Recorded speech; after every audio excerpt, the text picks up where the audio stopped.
Olá, tudo bem? Meu nome é Luciano Moraes, pós-doutor em música pela Universidade de São Paulo, e esse é o canal Conversa de Violonista, onde você encontra videocasts, vamos dizer assim, sobre vários assuntos, todos relacionados ao violão, à música, estética, história e um monte de coisas que pode ter a ver para as pessoas que encontram no violão e na música algo mais que um passatempo, algo mais que um entretenimento desatento, né? Nós vamos falar hoje sobre uma questão que realmente, assim, eu não sei até que ponto que o título desse vídeo contempla a questão que nós vamos abordar, mas ela está ligada muito à educação e à forma como nós lidamos com jovens, principalmente estudantes de música, quando a gente sabe que eles estão estudando o instrumento. Tá? Essa maneira de tratar tem a ver com a própria ideia que as pessoas fazem no senso comum a respeito do que é ser um artista, a respeito do que é ser um músico, a respeito do que é ser um trabalhador da cultura, né? E essa forma acaba reverberando em vários problemas, vários dilemas profissionais que vão se desenvolver na cabeça das pessoas mais tarde. Eu dou aula faz um certo tempo e eu percebo algumas dessas consequências na cabeça dos estudantes. Então estou aqui para conversar com vocês a respeito disso, professores, para que evitem ou tentem encontrar maneiras ou estratégias de lidar com esse tipo de problema, os próprios estudantes que vão tentar se blindar dessas questões, né, dessas dificuldades, e também os parentes e amigos próximos de famílias que têm filhos que vão estudar música, os que estão estudando música, estão estudando instrumento. Para ter um cuidado um pouco maior no momento de a gente tratar uma pessoa que se dedica a uma atividade que a maioria de nós não conhece.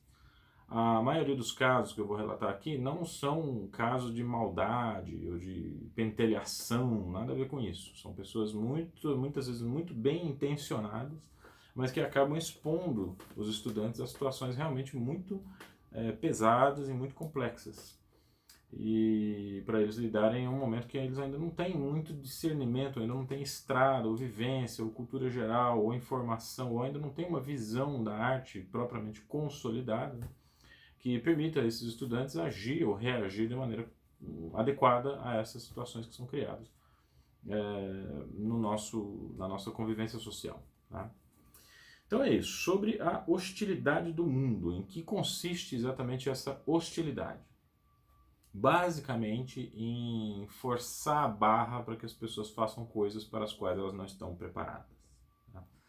Não é só no universo musical que isso acontece, mas costuma acontecer sempre que a gente tem alguém dedicada a um processo de desenvolvimento pessoal, profissional, artístico, intelectual, em meio a pessoas que não têm muita noção do que representa aquele processo. Tá? Eu cheguei a ver isso, né, uma cena bastante chocante, assim, bastante triste, né, de uma pessoa da plateia criticar, né, aos gritos um violonista que estava afinando o seu instrumento no palco. Né? Ele disse assim, mas essa pessoa, tira esse cara aí, a pessoa não sabe nem afinar o violão direito. Todo mundo que foi a um concerto de violão sabe que o violão é um instrumento extremamente instável. As cordas do violão sofrem muita ação do calor, da umidade, né? E às vezes de uma peça para outra a gente tem que alterar a afinação das cordas. Esse ajuste, né, quer dizer, essa mudança na altura específica das cordas, que a gente chama de escordatura, no violão é utilizado com muito mais frequência que em qualquer outro instrumento. A gente pode contar nos dedos qual é o repertório, dentro do repertório, por exemplo, de violino, né? A gente pode contar nos dedos as peças que exigem uma alteração na afinação normal do instrumento. Mas no violão nós temos pelo menos duas afinações que são extremamente recorrentes e às vezes é necessário fazer esse ajuste no palco. Pois eu testemunhei uma pessoa gritar com o músico que estava no palco, fez um desrespeito tremendo, né? Por uma ignorância dele, da pessoa que estava gritando. Né? É claro que essa é uma situação extremamente violenta, né? A plateia interferindo no que está acontecendo no palco, né? Uma situação realmente muito extrema de violência em relação ao artista causada por uma ignorância. Né? Mas a gente tem que se lembrar de que a música não é exatamente uma atividade oferecida em todas as escolas brasileiras. Então, muitas pessoas têm uma dificuldade muito grande de entender o que a gente faz. O medo que os pais sentem quando seus filhos dizem que vão ser músicos vem um pouco daí. É uma profissão muito enigmática. Ninguém sabe muito bem como que a gente ganha dinheiro, como que a gente se vira para sustentar a própria vida, mas o fato é que os músicos estão aí de pé, sustentando a própria vida, ganhando seu dinheiro, sustentando suas famílias. Né? Mesmo que as formas através das quais isso acontece sejam realmente muito diversificadas, vamos dizer assim. Uma outra história que eu tenho para contar aqui, que eu não vou dizer de novo, né, de quem é, para, né, enfim, poupar identidades, né? Trata-se de uma criança que começou a ser musicalizada ali pelos 8 anos de idade e ganhou um instrumento musical de brinquedo. Com a mãozinha nesse instrumento musical, né, claramente brincando, realmente explorando aquele instrumento de brinquedo, aquele brinquedo, né, que na verdade a criança não faz muita distinção entre aquilo que é um brinquedo e o que é um instrumento musical, até uma certa idade, né? Mas o fotografaram essa criança brincando com esse instrumento musical e no verso da foto a pessoa escreveu assim: porque todo grande artista precisa de um documento que mostre os seus primeiros passos. Isso que pode parecer um elogio, um incentivo, tirado do fundo do coração, de uma bondade, de uma admiração, de um respeito muito grande, e realmente assim, é um ato decorrente das melhores aspirações em relação àquela criança.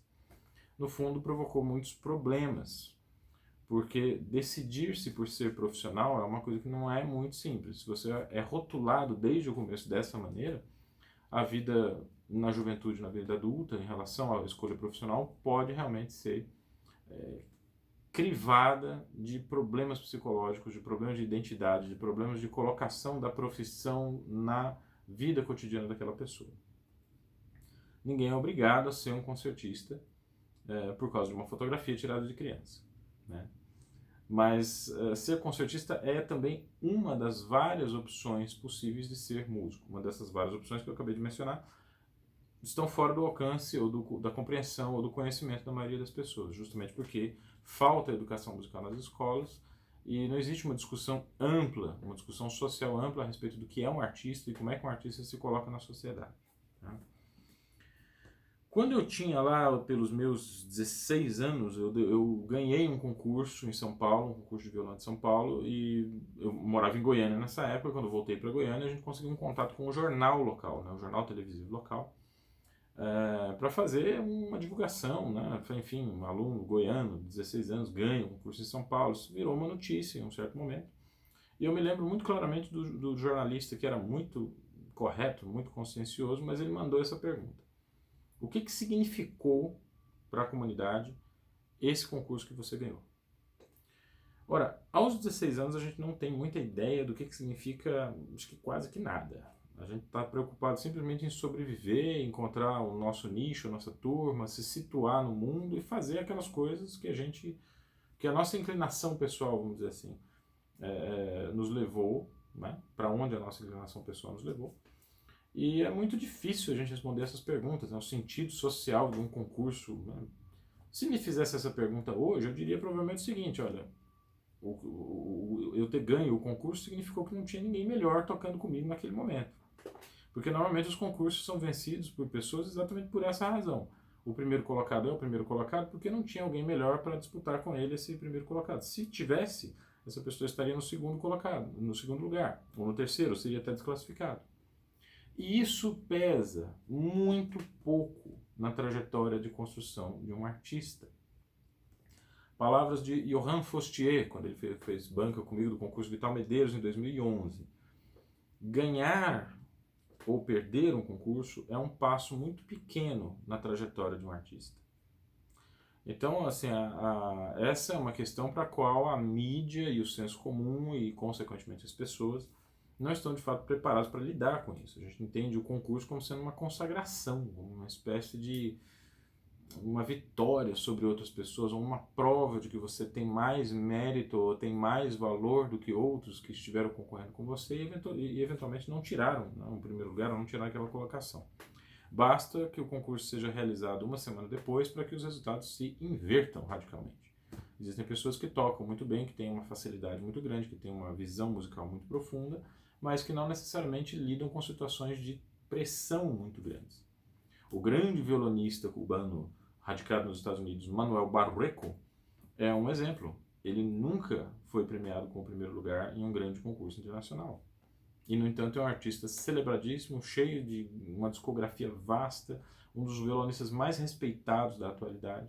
E não foi o fato dele não ter ganho um concurso que fez com que ele, né, tivesse uma carreira menos importante ou menos significativa. Né?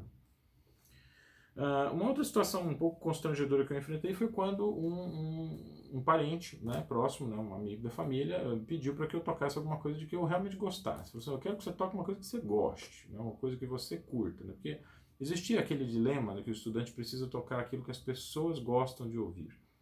Mas as pessoas é muita gente, eu não sei quem são as pessoas. Eu teria que fazer uma enquete na entrada do concerto para saber o que elas estão a fim de escutar, né? Quer dizer, um artista ele não pode se organizar por essa ideia genérica, né, de que o povo gosta de ouvir, o que as pessoas vão gostar de ouvir. Existe um repertório estabelecido e a gente normalmente tende a tocar melhor aquelas peças com as quais a gente tem mais afinidade. Para além disso, é necessário também a gente ter uma certa flexibilidade para tocar ou para absorver estilos que a gente não tem familiaridade. E nesse processo, muitas vezes, compositores que a gente não curte muito acabam se tornando os nossos compositores favoritos. Para mim, essa pessoa é Francisco Tárrega. Eu nunca entendi muito bem esse compositor nos meus tempos de estudante. Do meio para o fim da minha graduação, ele foi se tornando gradualmente um dos meus compositores favoritos, especialmente entre os compositores para violão. Mas esse processo é muito doloroso, esse processo é muito complexo e muito cheio de curvas, de idas e vindas. O que me irrita nessa história que eu estou contando é que eu toquei naquele momento uma peça que eu realmente gostava, uma peça que era do meu coração. Era o Prelúdio da Suite Compostelana, de Federico Mompou, o compositor catalão Federico Mompou. Uma obra genial, assim, que explora o violão de uma forma muito interessante, muito inteligente, uma das grandes peças que a gente tem no nosso repertório. Mas a pessoa que me pediu para que eu tocasse aquilo que eu realmente gostava, me interrompeu no meio da execução e disse o seguinte: não, mas isso não vale, isso é um estudo.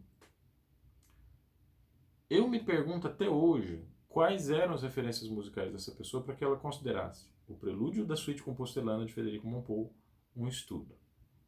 Provavelmente por causa da nota pedal, da onde se desprende uma melodia, em que a nota pedal está ali organizada, né?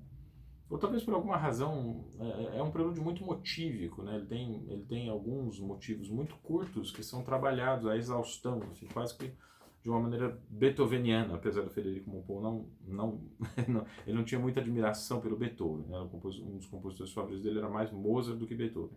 Mas nesse prelúdio especialmente existe um trabalho motívico bastante interessante, que talvez pela repetição do motivo em tonalidades ou em regiões tonais diferentes, isso tenha sugerido a essa pessoa que aquilo era um estudo, por causa de alguns estudos que ele devia ter na cabeça, que trabalham também com essa ideia de repetição, né?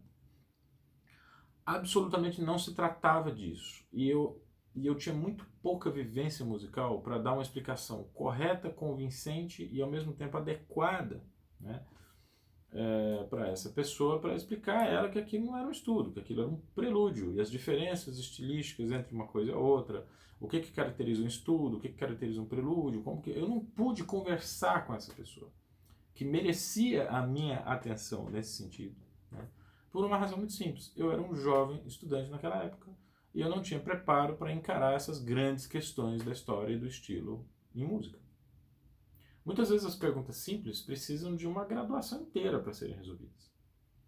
É interessante perceber que na área da medicina o pessoal consegue se proteger de maneira um pouco mais eficiente. Eu tenho um amigo médico que enquanto estava cursando a faculdade de medicina encontrou uma pessoa, sabe aquelas pessoas meio hipocondríacas, assim, que não pode ver um médico, já começa a pedir dicas e mostrar manchas e falar de problemas de saúde e tal. Pois essa pessoa fez isso com esse meu amigo, que estava naquele momento cursando a graduação, eles estavam na faculdade ainda. O meu amigo deu uma resposta genial, ele disse assim, olha, eu tenho uma dica para dar para pessoas que têm esse problema que você está me relatando. Você precisa ir a um médico. Ou seja, não se consulte com um estudante de medicina, porque eu não tenho qualificação profissional ainda para te fazer uma consulta. Procure um médico profissional e ele vai saber com certeza te orientar da maneira mais correta.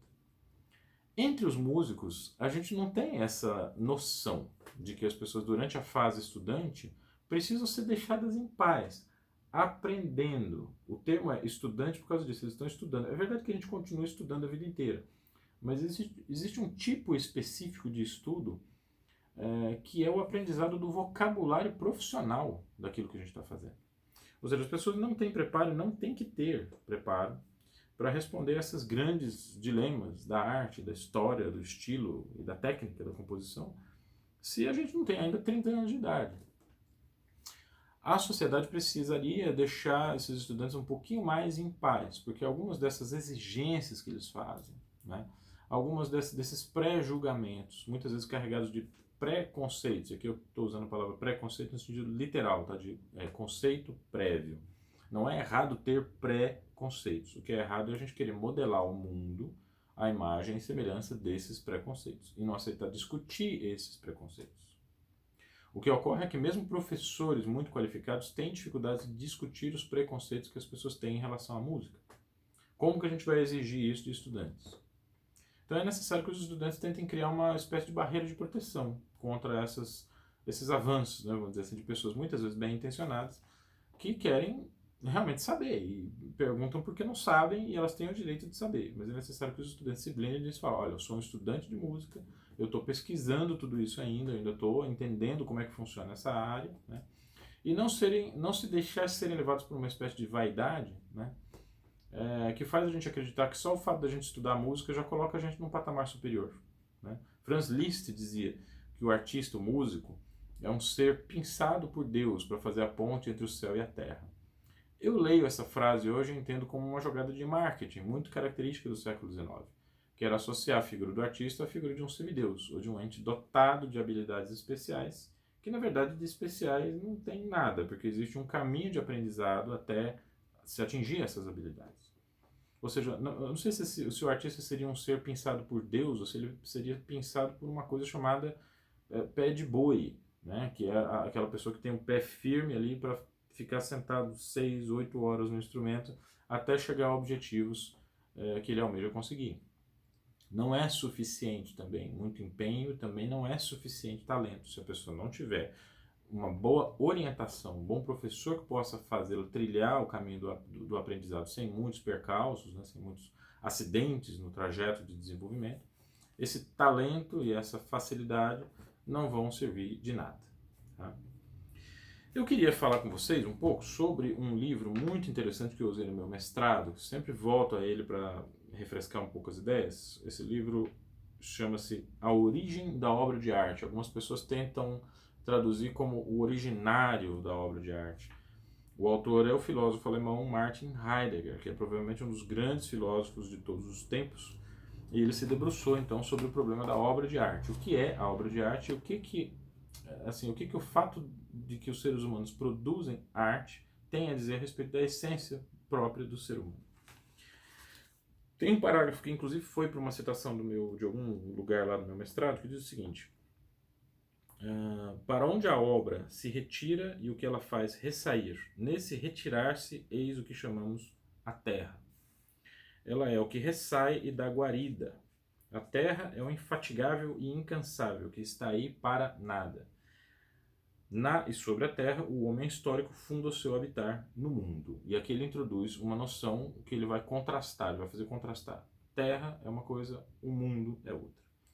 A leitura é muito pesada, é muito densa. Em algum momento ele tenta definir isso de uma forma um pouco mais assertiva, mas acaba deixando a gente com algumas confusões. O que é a intenção do Heidegger, é criar confusões em relação ao entendimento que a gente tem de conceitos que assim toda a gente entende que sabe, mas que não foram discutidos o suficiente na essência, no fundamento desses conceitos. Heidegger diz na página 38: o mundo é a abertura que se abre dos vastos caminhos das decisões simples e decisivas no destino de um povo histórico. A terra é o ressair forçado a nada do que constantemente se fecha e dessa forma dá guarida. O mundo e a terra são essencialmente diferentes um do outro e todavia inseparáveis. O mundo funda-se na terra e a terra irrompe através do mundo. Mas a relação entre mundo e terra nunca degenera na vazia unidade de opostos, que não têm que ver um com o outro. O mundo aspira no seu repousar sobre a terra, a sobrepujar esta mesma terra. O mundo aspira no seu repousar sobre a terra, a sobrepujá-la. Como aquilo que se abre, ele nada tolera de fechado. A terra, porém, como aquela que dá guarida, ou seja, que dá abrigo, né, tende a relacionar-se e a conter em si o mundo. Linhas gerais, aquilo que Heidegger está chamando de terra são as estruturas imutáveis dentro das quais nós fazemos as nossas escolhas. Quer dizer, todo mundo há de concordar que a liberdade é uma questão bastante relativa. É claro que a gente tem liberdade para escolher os nossos caminhos, mas esses caminhos, se não forem dados, a gente não tem como optar por eles. Uma cidade que não tem um conservatório público vai ter um contingente de pessoas, um contingente muito pequeno de pessoas que escolhem fazer música, escolhem estudar música. Ou seja, a nossa liberdade é de fato condicionada por aquelas estruturas que nós não temos como modificar. A essas estruturas a gente dá o nome de terra, seguindo Heidegger de maneira grosseira. O mundo não, o mundo já é aquele espaço onde o ser humano se instaura, né? Onde ele deixa a sua marca, onde ele controla as suas decisões, onde ele organiza as suas tarefas. Aonde a gente precisa analisar essa questão da hostilidade é justamente nesse segundo lugar, no mundo. Porque a hostilidade da Terra, bom, a gente não tem muito o que fazer com ela. Mas a gente pode organizar o nosso mundo humano de maneira a minimizar essas dificuldades que a Terra traz. Tá? Nós temos algumas possibilidades de prever dificuldades que a gente vai enfrentar e, a partir da previsão dessas dificuldades, criarmos estruturas que possam, eventualmente, proteger quem a gente acha que deve ser protegido das hostilidades da Terra. Se a gente não liga para isso, a gente deixa que esse mundo humano se torne, então, hostil. E eu estou falando, sim, das nossas crianças, jovens e adolescentes que estão estudando música e, por uma escolha nossa, o nosso mundo não tem uma participação muito efetiva da linguagem musical. A linguagem musical é das artes a menos compreendida, a menos discutida, a menos debatida. Muito poucas pessoas na nossa sociedade tiveram a oportunidade de ter um instrumento em mãos com um instrutor eficiente que pudesse explicar para elas como tocar esse instrumento. Evidentemente que uma parte muito pequena dessas pessoas continuou seus estudos a ponto de poder entender o que significa um estudante de música e proteger esse estudante de música de situações que possam criar dilemas psicológicos às vezes graves por causa de exigências descabidas feitas por quem não entende o processo e não entende, portanto, o que pode ser exigido de um estudante de música. Tá? Como é que a gente evita a formação desse mundo hostil para estudantes e jovens? Com uma coisa que também é um conceito da filosofia heideggeriana, que ele chamou de cuidado. A gente pode falar durante muito tempo sobre essa noção em Heidegger e o que significa esse cuidado para Martin Heidegger. Mas para os objetivos desse vídeo, cumpre que a gente observe um pouco algo que está muito na ordem do dia atualmente, que é o trabalho dos profissionais de saúde. Tá? Os profissionais de saúde, eles reúnem dentro da atividade deles vários tipos diferentes de cuidado. Alguns não têm a ver com o trato pessoal, alguns desses tipos de cuidados não têm a ver nem com gentileza. Quando a gente está mal, está com um problema de saúde muito grave, a gente prefere que tenha um médico ou um enfermeiro, né, na nossa frente, preparado para lidar com a doença que a gente tem. Mesmo que essa pessoa não seja a pessoa mais gentil do mundo, mas a gente prefere que essa pessoa seja preparada. Ou seja, um médico que não tem muito trato social, que não compreende muito bem a arte de lidar com as pessoas, de acalmar as pessoas, né, ele pode estar salvando vidas e pode estar cuidando dessas vidas através de um trabalho solitário, às vezes antissocial. Os pesquisadores que entendem, por exemplo, de virologia, cuidam de uma maneira muito genérica, muito ampla e muito abrangente da humanidade, no momento em que eles apresentam para o mundo os resultados das suas pesquisas. E na medida em que eles divulgam esses resultados de pesquisas, esperando que nós tomemos atitudes dentro do nosso mundo para que esses avisos e os resultados dessas pesquisas evitem dramas, evitem problemas, evitem até mesmo mortes. O território do cuidado é o território do ser humano, é o território do mundo. E eu acredito que a gente avança um pouquinho na construção disso que a gente chama de humanidade, sempre que a gente tenta evitar algum percalço. Né? Sempre que a gente tenta evitar a exposição desnecessária de um estudante, por exemplo, a uma situação causada por uma pessoa ignorante, como na história que eu contei no começo do vídeo. Tá? Nós estamos chegando a 250 mil mortos pelo Covid-19 no Brasil. Né? É um momento de pensar nessa questão do cuidado. E é um momento de pensar que, por mais que seja hostil um vírus, um tufão, um terremoto, uma tragédia natural, sempre existe alguma coisa que o ser humano pode fazer para evitar as piores consequências dessas tragédias. Ao longo do vídeo eu estou falando muito do trato em relação a estudantes, Os estudantes de música são pessoas especiais, sim. Mas a razão a razão pela qual elas são pessoas especiais não é a razão que as pessoas normalmente atribuem. Elas não são predestinadas a nada. Elas não estão numa trajetória especial que a coloca numa posição privilegiada em relação às outras pessoas. Elas estão simplesmente estudando música, estão simplesmente aprendendo a tocar um instrumento musical e aprendendo a lidar com uma parte da produção humana que é muito complexa. A música, né, é muito difícil de entender e exige uma dedicação muito grande. Agora, isso não significa que são pessoas especiais. São pessoas que têm que ser protegidas das exigências que nós fazemos às pessoas que nós consideramos especiais. Muito obrigado pela audiência até aqui e até o próximo Conversa de Violonista.